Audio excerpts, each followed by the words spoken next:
One of the most overlooked persecutions throughout history, but certainly from World War II, is that of the Christians. And for a very inspiring, slightly frustrating PG rated look into that persecution, you can look no further than God's Smuggler by Brother Andrew. He grew up in the Netherlands under Nazi occupation and then joined the army afterwards, and through a godless journey ended up finding Christ and then gave himself to mission work throughout the communist states and eventually throughout the world as well. I'll briefly touch on the frustrations, but then I'll get to the inspiration. So why I found him frustrating was for three reasons. And yes, I took notes because I am thinking about the things that I read more intentionally now. First is his journey to faith kind of reads, and I took these notes about halfway in, so bear in mind, this isn't from like after having read everything. Anyway, his journey to faith reads about 1.5 steps removed from the kind of church that you might see today in America, where it's like, there are 5 people in here that God is calling to plant a seed of $2,000. So if you read this book and you see people worried that he's going to fall into a cult or something, I see what they're getting at. And it's not like they were asking for a lot of money from him. Quite the contrary. It's that they were asking for him to go through a radical amount of self-imposed financial adversity. Things like, I expect you to take nothing but pay money to go to the class, to go to the school, to then we'll give you $1 to start your first mission. Ask for nothing, take no donations, give every single time that you are asked everything that you are asked for, and then at the end of it, pay your dollar back. So I get it. And whenever people around him were like, hey man, that sounds like a cult. Second, I'm not at all doubting the way that God works and that he is omnipotent, omnipresent, all-knowing, and all of the above. I'm not doubting that at all. His life reads like a series of wild blessings, though, that he calls everyone else to. At least that's how I read it. I have no reason to expect that God would bless me or anyone else in the same exact way that he blessed Brother Andrew. And I'll touch on how he blessed Brother Andrew here in a little bit, because that's a lot of what is deeply inspirational. Because he gets away with a lot of things. He is not caught in some of the most wild ways. It is insane. Nothing short of divine intervention repeatedly. I have no reason to expect that God would give me those exact same things. I should not expect that God would give me those things. If I'm sat at a communist checkpoint in 1950s or 60s Czechoslovakia or Albania, and I have a bunch of Bibles and they imprison or kill people for having political texts like the Bible, why would I expect them to spend 30 minutes on the guy in front of me and then 5 seconds on me? I wouldn't. But that happened to him. I digress. I'm supposed to touch briefly on these frustrations. This other one is tied directly to that second point. I shouldn't expect the same things that he got from God. And I don't think that it is fair for him to call other people to say that it is merely a lack of faith that more people don't do exactly what he did. I bet that most people in his circumstances would be found and then killed. He does this silly modern Christian thing, the silly modern misunderstanding Christian thing of judge not, like as though you're supposed to never ever call anybody out on the sin that they're in, to the point of where he says that he kind of rats himself out as enabling other people in alcoholism and other forms of sin, because who am I to judge? We have every right and ability to recognize the sin that we are in and that others are in. We're supposed to let them know of those things and to prevent them as best as we can from falling back into that sin. It is the eternal judgment that we are not supposed to exercise, but we have an earthly judgment that we can and should exercise carefully. And third, these notes about halfway through the book, it was shocking to see him pictured with ayatollahs and leaders of Hamas. It was jarring to see that. I also didn't know what the open doors group was. That's his group. I picked that up through reading the book. That's his group for evangelism and mission work. So fine that he's pictured at those conferences. But Ayatollahs and leaders of Hamas, actual murderers and Islamists, that was jarring. I hope that God worked through him and actually made some connections and opened those guys up to Christ. Because that's exactly what he was trying to do. He was trying that was his mission work took him to leaders of Hamas for discussion and in some manner for negotiation, but largely for discussion. Great. I love that. And I hope that he brought any one of those guys an inch closer to Christ. But again, if I found myself seated across a leader of Hamas, I would bet money I would find my head swiftly removed from my body. But those frustrations really do pale in comparison to the work that he did throughout. It is not a deep look into the underground church in communist countries. I have another book that I'm eagerly awaiting reviewing. It's Tortured for Christ. I read it. I'm just getting to God Smuggler first. I'm getting to yapping about that one first. I have a series of other books though. Tortured for Christ, God Smuggler. I'm looking at The Hyphenated Heresy, Ordinary Violence in Mussolini's Italy. There are other ideas and other things that I want to talk about, other books that I have on my list. But if there's one that you want to hear me yap about, if you think that I should read, or that you want to have a discussion with, because that is why I'm here. I think more people should be reading and taking intellect more seriously and exploring these ideas. And yes, I want to hear from you in comments and wherever. I want people to be smarter, to read more, to discuss these ideas. That's why I'm here. So comment which one you think I should read next about. Just leave a comment. I'm here yapping, but I want this to be as two-way as possible. Anyway, back to God Smuggler. There are two main inspirations. We'll say three main inspirations. First is what he documents of the Christians that he finds, the people that called themselves Christians at least, on his first ventures. Because his first ventures were not too deep behind the Iron Curtain. It was more like on the edge. He works his way further into the Iron Curtain and then eventually finds himself in places like China, in North Korea, and parts of the Middle East too. His Open Doors is absolutely a global work. So there is no place that he has ever shied away from going to, and God bless him and all of his people for doing so. The people that he found initially in his oh my god, the people that he found initially in his travels were the heads of churches that he would find people that were really tucked away in these small middle of nowhere churches, or people that had to meet in hushed services and basically in secrecy. It was actually like he did find himself in the underground church frequently. He absolutely did. But he doesn't write a whole lot about that, at least not as much as perhaps he could have. And I think there's plenty of reason for him to do that, because he didn't write a lot in great detail about everything that he did, because A, it's still ongoing, and B, not just in his group, but also the churches there.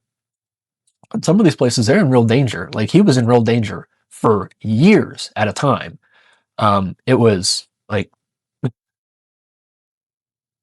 he found plenty of opportunities though to be with people. Like he would try to give multiple priests, church fathers, and I believe a couple people that call themselves bishops. He found actual clergy, or at least clergy in name, that were more so puppets of the state, that would basically almost actually like hiss and burst into flames whenever they were presented with a Bible. He would he would smuggle Bibles into a church, and then whenever he mentioned that he had them, whenever he found the right person, or what he thought to be the right person, he would mention that he has Bibles in the native language, because they couldn't have those, and say, hey, do you want this Bible?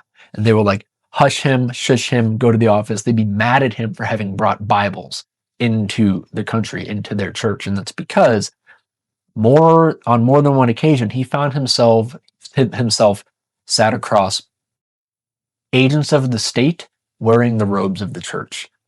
He found himself among secret police, being interrogated, being detained. He was arrested at one point, and there's going back to the divine intervention for a moment. He found himself being arrested, him and his wife being arrested, and they were going to go to this one guy who he was the head of this department, and if they got that guy, when they got to that guy, they were going to go to prison. Nobody's going to hear from them again. But that guy's deputy, oh, he was pretty lenient. And lo and behold, the night that he prayed was also the night that the main guy got sick. So then they ended up seeing the deputy, and they were like, just leave, go away from here. And then they weren't thrown into prison somewhere in a Soviet state. So again, divine intervention happened to this guy frequently, but he does document, not in terribly great detail, but on the more than one occasion, on the more than one countries, and the more than one churches in those countries, the people who were, excuse me, the people who were taking the Lord's name in vain every single day that they stood in their pulpits, that they stood in their false pulpits. And God bless him for doing so, for presenting himself to those people, for going so far out of his way to find the examples. And again, it's a very PG rated, like God Smuggler is PG. Tortured for Christ is a peek into, oh dear God, this is what they'll actually do to you. So he does, it's very worthwhile reading that, seeing that there are people that were more so worried about just keeping their church open and keeping something with a cross up, which I understand the impetus in wanting to like have some semblance of a church, some semblance of the faith. But whenever they were ratting out their own people, and whenever they were saying, oh, this guy is actually a professing Christian, go get that guy. Whenever they were turning over these supposed fathers, these supposed shepherds were turning over their flock on a routine basis to the secret police, to the agents of the state that would then eradicate that from the public life, from the church, they've lost all credibility. And it's, again, more than one church in more than one country, and this guy found several of them, and God bless him for doing that. He did find in those same countries, though, and oddly enough, surprisingly enough, perhaps, attached to those churches, he found the right connections to actually get at first a couple of Bibles, and then dozens, and then hundreds of Bibles, and then eventually thousands, and at times millions of Bibles into places where the Bible is illegal, where it is banned for, because it's seen as subversive political speech, because it's seen as a false doctrine, because it's seen as, in some countries they actually view the Bible as pornography for one reason or another. I'm not terribly sure why, but they do. But then also because in some countries they understand the value of the Bible on the black market. So they actually saw it as more of an economic crime whenever you were smuggling in more than one or two. Like if you had your own for personal reasons, they would say, fine, shut up, just don't let me see it. But then if you had 3 or 4, they would be like, oh, you can sell those for like a month's salary. Why do you have these? You're an illegal trader. And then this guy, Andrew, goes in with 100, with 1,000. And on 1 or 2 occasions, he actually gets caught. It's not just like, oh, here's my case of Bibles, and the customs agent is like, huh, and then lets him go, because that's actually happened in here. It's insane. One time he actually gets caught. And there's just so happens to be a trader. He ends up basically bribing the border guards with Bibles because they know that they can sell them. He was like, huh, these are worth a lot of money. How about I give you 5 of them? Huh? Oh, you want 10? Fine. Take 10 Bibles. So then he gives 10 Bibles to these commie border guards so they can sell them on the black market. Fine. They probably ended up in other Christians' hands because they know they want the money. Anyway, I digress. He was able to get into the same countries where these false shepherds were abusing, were taking the Lord's name in vain on a routine basis, and again, turning over their flock to the police for whatever they would do to them.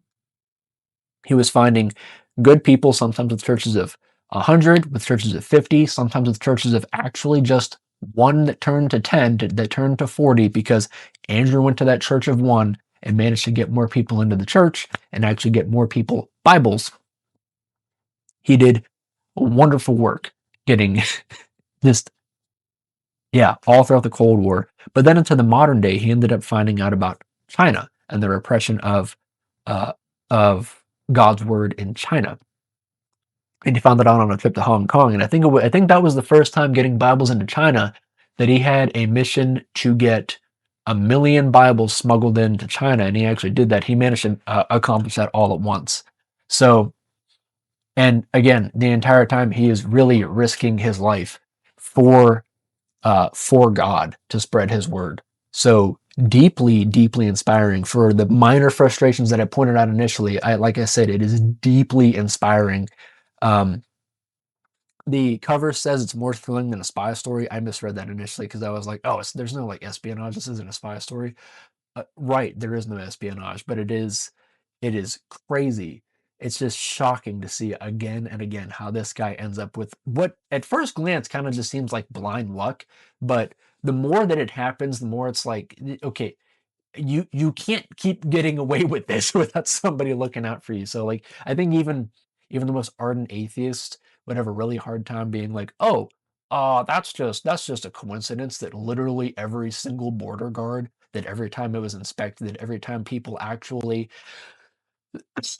pardon me, that every time customs agents actually like looked at the Bibles like directly and were like, oh, that's weird, and then let them go. Like, ha- I don't, I don't, I see no other explanation other than sure on some cases a lack of knowledge, but on other cases like the example that I gave earlier, he was sitting in line and there were like 7 people ahead of him.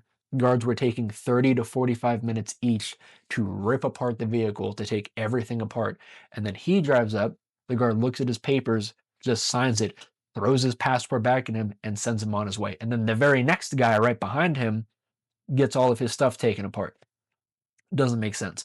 Why that guard lets this guy go just that one time? It's just to see repeatedly God at work in this man's life is insane. And what he can do, what God does through Andrew and the people that he brings along with him, because he does end up expanding his operation outside of himself, as stubborn as he was initially for the first handful of years. So, um, again, mildly frustrating for the first half, but then it really opens up to something immensely worthwhile reading.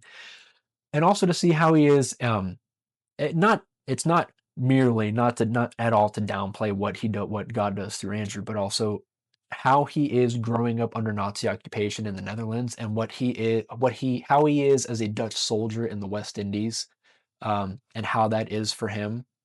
It's it was really the little bit that he did write about it. It was really heartbreaking, and I can only imagine um, what that must have been like. And to see that man turned into that guy that was basically just looking for somebody to kill him out on patrol because he was so put down by himself and what he was doing. He saw honor in the army. He saw honor for his country, and then he went over to the West Indies. And the way that he puts it, he was more or less just slaughtering people because of his military operations. Just to see that this guy who was so um, detested with life itself and then basically hated himself, um, didn't know God, mocked God repeatedly, and then to see what he turned into, it's for more reasons than one deeply inspiring. And I think it's well worth the read. And that is at least a good bit of what I think about God Smuggler by Brother Andrew.